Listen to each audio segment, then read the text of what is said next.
खबरों के निष्पक्ष विश्लेषण के लिए सब्सक्राइब करें Jantantra TV and press the bell icon.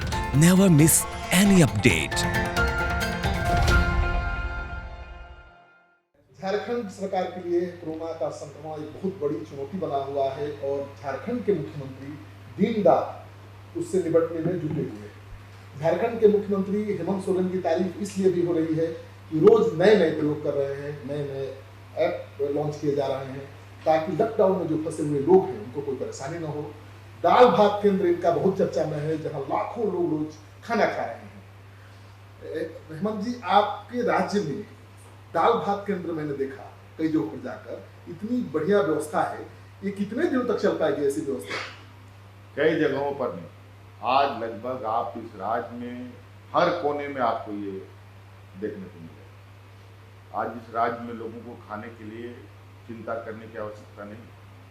आज इस संक्रमण में सरकार उनके साथ खड़ी है और किसी को भी भूखा नहीं रहने दिया जाएगा, ये हमारा संकल्प। आज की तारीख में हमने दर्जनों केंद्रों का दौरा किया, खाने का क्वालिटी भी अच्छा है, लोग संतुष्ट भी हैं। मेरा सवाल ये है कि इतनी बढ़िया व्यवस्था कब तक हेमंत सरकार दे पाएगी? जब तक सरकार है और जब तक ये संक्रमण जब तक रहेगा तब तक सरकार। केंद्र सरकार से आपको जो अपेक्षा है वो मिल रहा है सहयोग? आवश्यकता है, हमें अधिक आवश्यकता है और हमने इसके लिए आग्रह भी किया है और प्रतीक्षा है और उम्मीद है कि हमें मदद मिलेगी। और चूंकि आज सबको साथ चलना है और इसके लिए हमने कई विषय, कई बिंदु को लेकर के भारत सरकार को पत्र भी लिखा है कि हमें मदद की आवश्यकता। लॉकडाउन में जो लोग बाहर फंसे हुए हैं, झारखंड के प्रवासी मजदूर या छात्र, उनके लिए क्या आपकी योजना है, कैसे मदद उन तक पहुँचा रहे हैं? देखिए, मजदूरों के लिए तो हमने अभी मुख्यमंत्री सहायता ऐप लॉन्च किया है। उसमें लगभग 2 लाख लोग अभी तक रजिस्टर्ड हो चुके हैं और मुझे लगता है 2-3 दिनों में और 2-4 लाख लोग बढ़ ही जाएंगे। और मुझे लगता है कि 4-5 दिनों में हम लोग 5 से 7 लाख लोगों तक डीबीटी के माध्यम से 1000 रुपये पर व्यक्ति के नाम पर हम लोग ट्रांसफर करें। आपको लगता है कि दूसरे राज्यों ने आपके राज्य के प्रवासी मजदूरों की देखभाल ठीक से नहीं की, क्योंकि हर जगह शिकायत मिल रही है?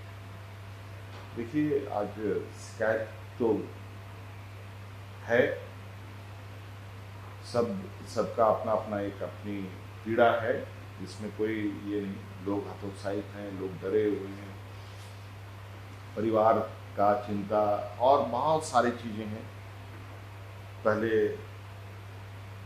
लोगों का लॉकडाउन में अनाज का, खाने का डिमांड रहा, अब लोगों का आने का डिमांड है। तो कहीं ना कहीं लोग अब इस संक्रमण को लेकर काफ़ी चिंतित और डरे हुए हैं और इस भय को निकालने के लिए थोड़ा वक्त लगेगा। व्यवस्थाओं को फिर से पटरी पर लाना होगा, तभी तकलीफ कम है। आपके साथ काम करने वाले जो लोग हैं, उनका कहना है कि हेमंत सोरेन रात तक, देर रात तक काम करते हैं, सुबह जग जाते हैं, वो दिन रात काम कर रहे हैं, जैसे बहुत बड़ा आपदा तो है ही। लेकिन हेमंत सोरेन की नींद किस संकट ने उड़ाया है? मतलब कौन सी बड़ी चुनौती है, सबसे बड़ी चुनौती? खाना पहुंचाना लोगों तक या इस स्वास्थ्य व्यवस्था को दुरुस्त करना? देखिए, ऐसा है, हमारी चिंताएं लोगों को खाना पहुंचाने से लेकर के हमारे प्रवासी मजदूर सुरक्षित रहें, हमारे बच्चे बच्चियां, हमारे छात्र छात्राएं जो दूसरे राज्यों में शिक्षा ग्रहण कर रहे हैं वो सुरक्षित रहें। आज सबका इच्छा है कि घर आने, लेकिन अब तो मैं यही कहूँगा कि अगर जहाँ सुरक्षित हैं वहीं कुछ दिन आप लोग सुरक्षित रहें, वही ज़्यादा सुरक्षित जगह होगा। पता नहीं आज कोरोना किस दरवाजे पर खड़ा है, ये कोई कह नहीं सकता। हो सकता है कि आप झारखंड पहुँचे तो यहाँ पर भी आपकी संक्रमण। योगी सरकार तो बसों में भर करके ला रही छात्रों को।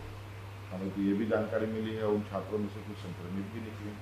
पता नहीं, मैं हो सकता है गलत हूँ। नहीं, संक्रमित निकले हैं छात्र। तो अगर निकले हैं तो आप अंदाज़ा लगा सकते हैं कि कितनी बड़ी रिस्क हमारे योगी जी ने लिया है और कितने बच्चों को की जान खतरे में डाल दी है। भगवान ना करे किसी को कुछ। लेकिन हेमंत सोरेन की सरकार ने अगर ऐसा रिस्क लिया होता तो पूरी दुनिया उनके पीछे पड़ती।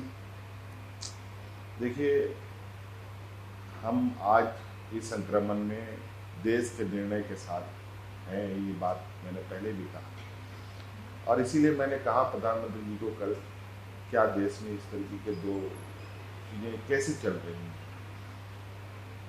आज तो ये बात है कि यूपी राजस्थान से सटा हुआ है तो लोगों ने अपने लोगों को रेस्क्यू कराया। आज झारखंड से राजस्थान कितनी दूरी है आपको अंदाजा होना चाहिए। वहाँ से अगर बच्चों को लाना भी हो तो 5 दिन से कम नहीं लगेगा और कितने राज्यों से गुजरना पड़ेगा। पता चला कि रास्ते बच्चे निकले तो सही लेकिन पहुँचे सुरक्षित नहीं। तब ऐसे स्थिति पर किसकी जवाबदेही होगी। और प्रधानमंत्री का जो आह्वान है, उस आह्वान की धज्जियां उड़ाने वाले लोगों के लिए तो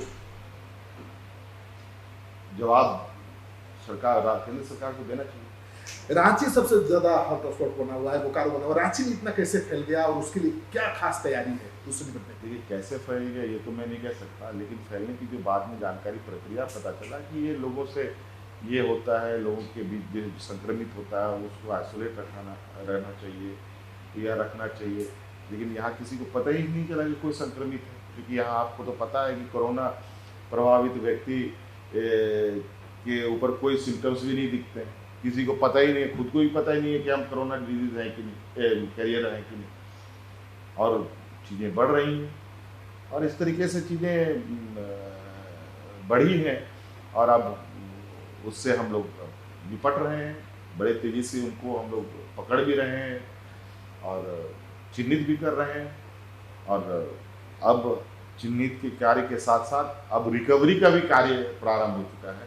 कल हमारे 4 पॉजिटिव मरीज हमारे अब ठीक होकर के बेहतर हो गए। धन्यवाद। तो आप देख रहे हैं, ये है हेमंत सोरेन जो इस चुनौती को अवसर में बदलने में जुटे हुए हैं और केवल सत्ताधारी दल के नेता या लोग ही इनकी तारीफ नहीं कर रहे हैं, बल्कि सरयू राय जो अपनी ही सरकार के लिए हमेशा सरदर्द बने रहे हैं, अपनी ही सरकार की आलोचना करते रहे हैं, उन्होंने भी कहा है कि हेमंत की सरकार ने बहुत अच्छा काम किया है और उसकी सराहना होनी चाहिए, राजनीति से ऊपर उठकर उसकी तारीफ होनी चाहिए। श्रीकांत प्रत्युष, जनतंत्र टीवी, रांची।